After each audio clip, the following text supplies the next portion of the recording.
Good morning, students. Today we are going to discuss a topic on microorganisms. Microorganisms are also known as microbes. The word micro means very small that you cannot see with our naked eye, and organisms means living things. So scientists who study about microorganisms are called microbiologists. The science that deals with the study of microorganisms is known as microbiology. So, microorganisms are present in soil, here, water, food, and also in waste, and also inside the bodies of humans and animals. Inside of, okay, they can also seen in the hot springs, icy polar regions, and sometimes in the volcanic eruptions too.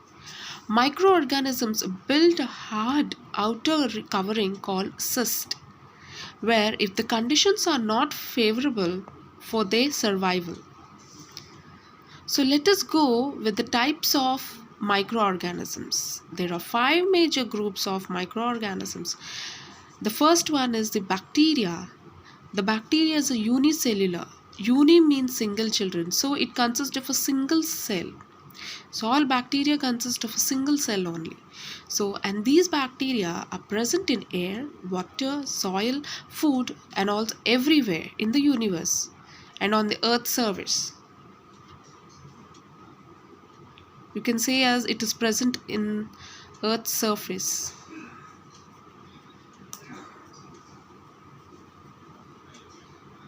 So let us see the shapes and how you can identify bacteria. The first one is you can see this is a shape which is a rod shape and we call it as bacilli.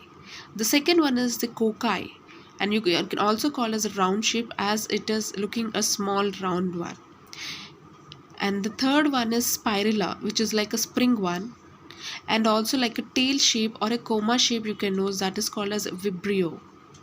So these are the shapes of bacteria which you can identify under microscope. You can't see all these under with the help of your eyes where you don't have that much power to your lenses to observe these micro objects. So let us go with the next one is the algae.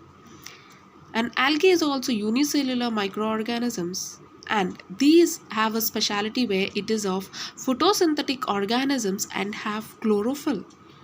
And also you can see mostly present in water, moist soil and rocks and barks of a tree. If you go to the beach areas or rivers or lake, you can see the rocks which is present and you can see a green patches on it where you'll feel very slipper to stand or sit.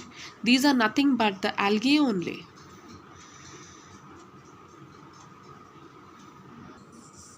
The third one is the fungi. The fungi is a group of organisms without chlorophyll. Fungi grows in dark, warm and moist places. These fungi are both unicellular and multicellular. So you can see some examples of unicellular, that means which consists of only a single cell is the yeast, where you can use it in your preparation of your bread. So in multicellular means you can see the mushrooms where grouped together it's going to form. So for example, if you take a bread children, if the bread is spoiled, you can see some grayish color, green grayish substances which is present on the spoiled bread. That is nothing but the fungus. And if you see this fungus with the help of microscope and you can see there is a spores formation like this, you can see the picture under using your microscope. So these are nothing but the spores together and this is nothing but the fungus. Okay, let us go with the fourth one is the protozoa. This is also unicellular organisms and the characters of it is like an animals. So if you observe this the futures and all, you can see some animals like thing, you don't see that it is like a microorganisms. So these are also you cannot see with your naked eye because it is present in every way and it can also move from one place to another. So let us go through it. They can move from one place to place and they can capture and eat their food and it is present in soil, water, air, and also as a parasite in the bodies of animals. So here I've shown a figure of amoeba, which is a protozoa. So you can see amoeba is a shapeless, it don't have a perfect shape. So I've shown her amoeba, you can see the figure of this amoeba, and you can see the prey. So if something, as amoeba is also consist of the senses like thing, as it's a living thing, so when the prey is about to touch or it's moving near to it, these are called pseudopodia, where with this help of the pseudopodia they're going to close like this, and it's going to capture the prey and it's going to take it inside. So it depends upon the prey like this, and it can easily capture the insects or preys whatever it like to eat. So this is how it's going to take. Not only amoeba, the other examples of this protozoa is paramecium and euglena, which also shows like an animals only. So the last one is the viruses, which is the most dangerous one, as we are facing with coronavirus right now, which is a dreadful diseases like that. So viruses, so they are very small and can observed under powerful electron microscope. So they have different shapes and also in structures.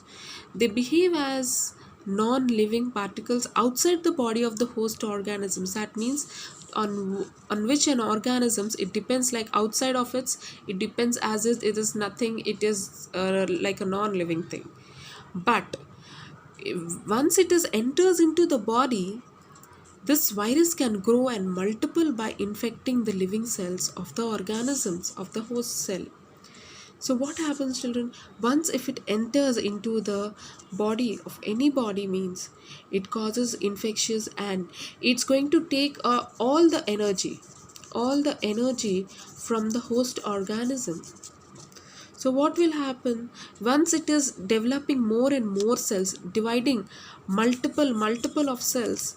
So the host cell don't have any energy. So the host cell, the cell which is giving place to survive for this virus, it's going to dead.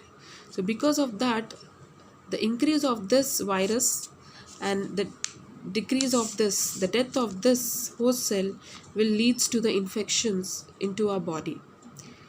For example, here you can see the structure of a virus, how the virus look like, and I can tell you many examples for this virus, like dengue fever, which caused because of the mosquito bite. And moreover, viruses, the cells are they multiply more and more into your body, and they decrease this blood platelets in your body, and it causes severe fever for you, your body pains, your joint pains and all. And next is your flu, influenza, your cold, normal cold, common cold, what we call, that is also caused because of a virus. And the next one is HIV, and the next one is a polio, and next one is a Zika virus, where Zika is also caused because of mosquito only, children.